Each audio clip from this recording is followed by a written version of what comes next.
Il est impossible et serait fastidieux de faire ici le tri entre tous les miracles relatés par les évangélistes et de les analyser. Il faut pourtant s'intéresser encore à ce qu'on appelle les miracles sur la nature.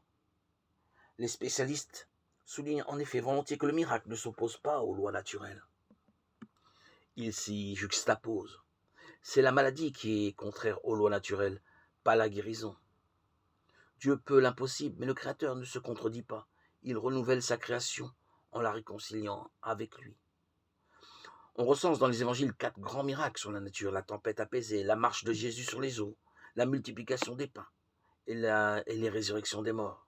La plupart de ces miracles présentent des analogies avec des scènes de l'Ancien Testament.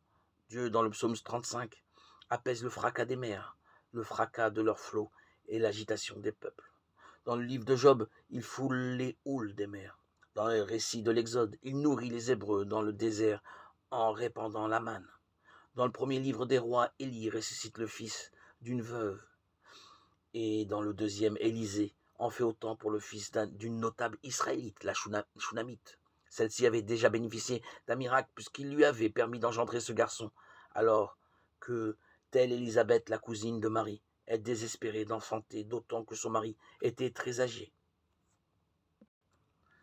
Là même, Élisée remplit miraculeusement d'huile des jarres vides et multiplie aussi 20 pains d'orge de façon à nourrir 100 personnes.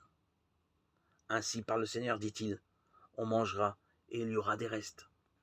De toutes ces similitudes, certains ont conclu que les évangélistes ont voulu, en comptant ces miracles sur la nature, montrer que Jésus agissait comme les plus grands prophètes et possédait les pouvoirs attribués à Dieu dans l'Ancien Testament, ce que l'on ne peut exclure.